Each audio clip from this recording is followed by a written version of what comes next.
Assalamualaikum guys. Waalaikumsalam.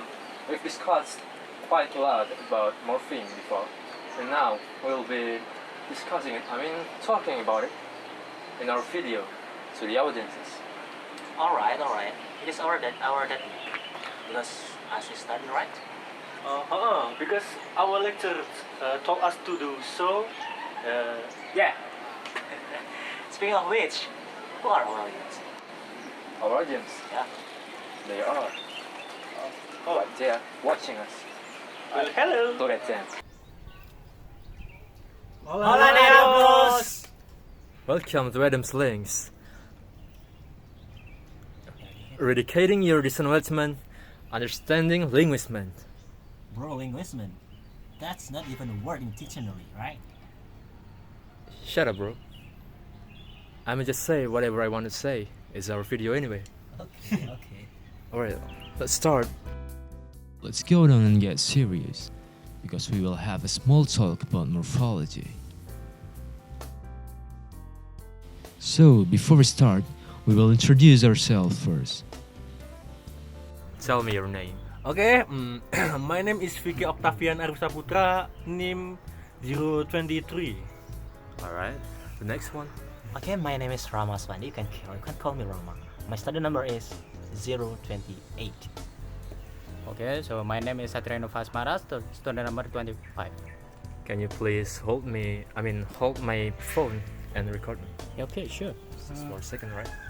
My name is Miftahul Falah. My student number is 096. I'm from English literature, just like the rest of these people.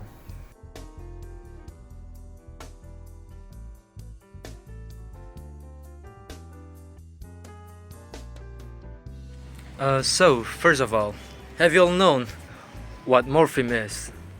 If you don't, we will briefly explain it. So, who will be explaining it for the first one? Me. Alright, Rama will be explaining it. Okay. I will tell you what is morphology. Morphology is the study of words and their parts. Such as Prefix, suffix, and base words. defined as the smallest unit of meaning. It is important for phonics in both in reading and spelling, as well as in vocabulary and Comprehension.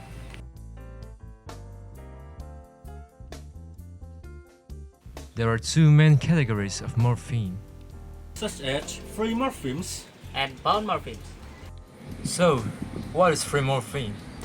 Free morpheme is a morpheme that can be a word by itself. It can stand alone. Meaning that this kind of morphemes only contain base words. Example such as the words dog, cat, mouse, and etc. In contrast, bound morpheme is a kind of morpheme that cannot stand alone as a word. Because it appears to be the part of a larger expression. Bound morphemes contain affixes such as suffixes, prefixes, infixes, and circumfixes. However, English linguist doesn't have infixes and circumfixes. That's correct, Satria. And the examples of affixes are this, and many others, which is placed after or before the words.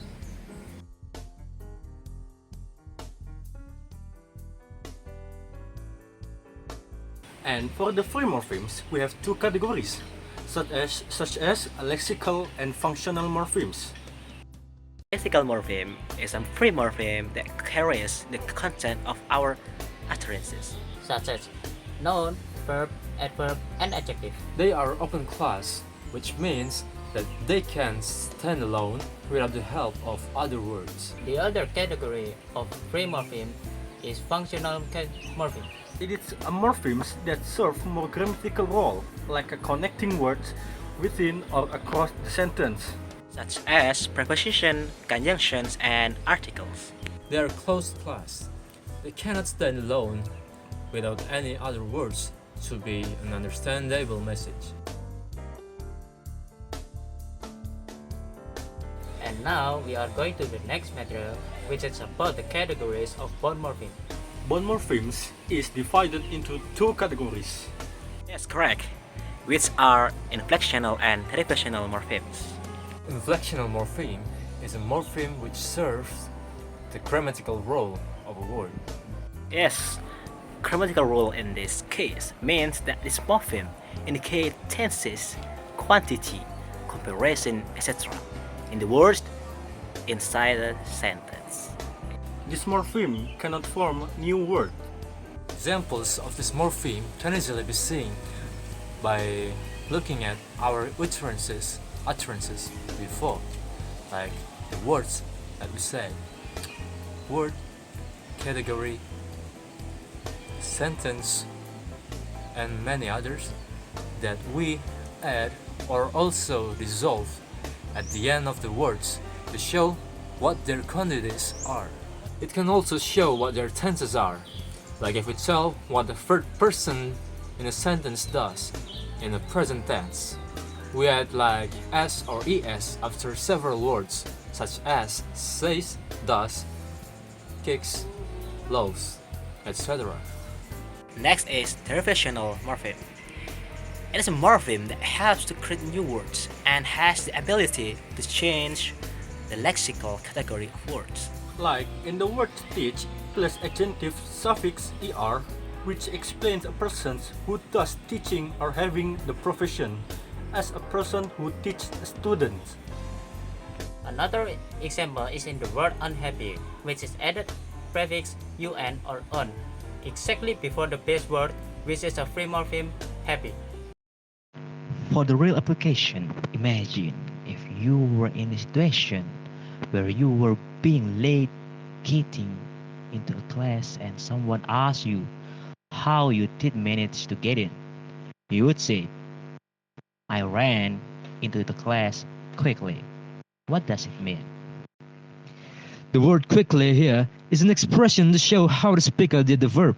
It is originally an adjective but then turned into an adverb by adding an inflectional adverb suffix ly in the end. Quickly.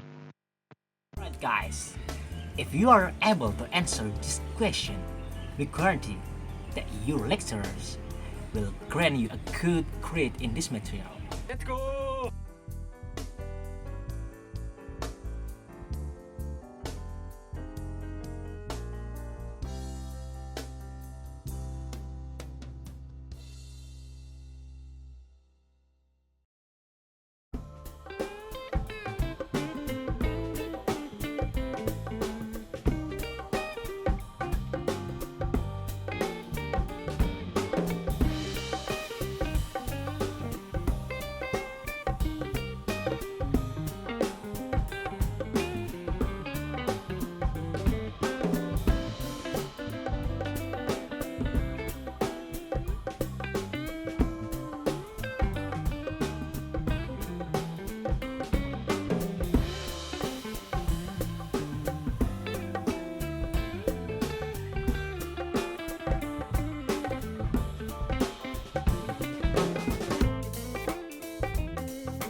So, how many answers of yours were right? Tell us in the comment section.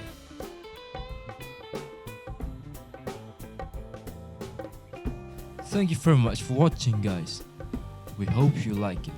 And we are so sorry if we did a lot of grammatical mistakes in the video.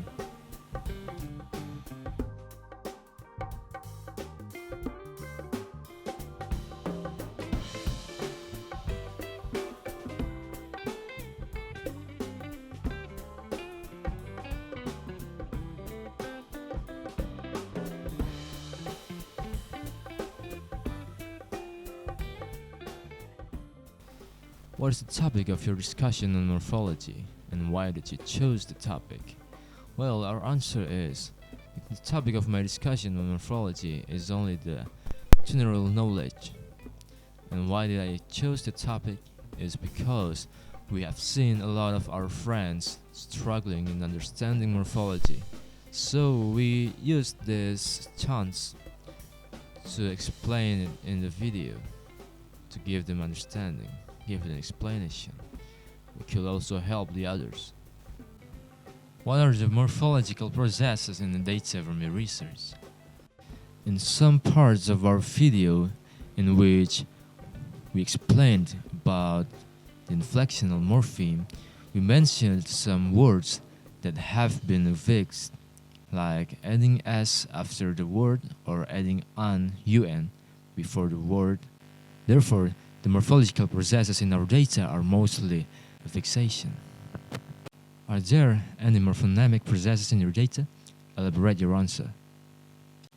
No, there are no morphonemic processes in our data, because this explanation were meant to be explaining about the general knowledge about morphology, the introduction of it.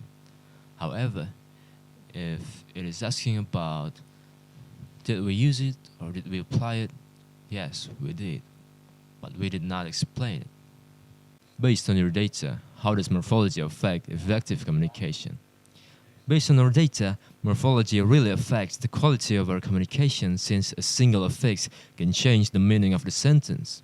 So, in English, if we want to state a sentence or clause which takes time in the past, we only need to use the past tense, past perfect, etc. We don't always need to add circumstances, unlike the Indonesian language. What are the challenges in studying your topic? Challenges in studying our topic, morphology, is mostly caused by how wide the range of the material is. Simplifying the topic might cause misunderstanding and prevent the audiences and the learners, including me, from getting the full context of the topic. Arranging the words and manage it in the sentences before delivering towards the audience is quite hard, we could say. We must know how to elaborate the topics into understandable sentences.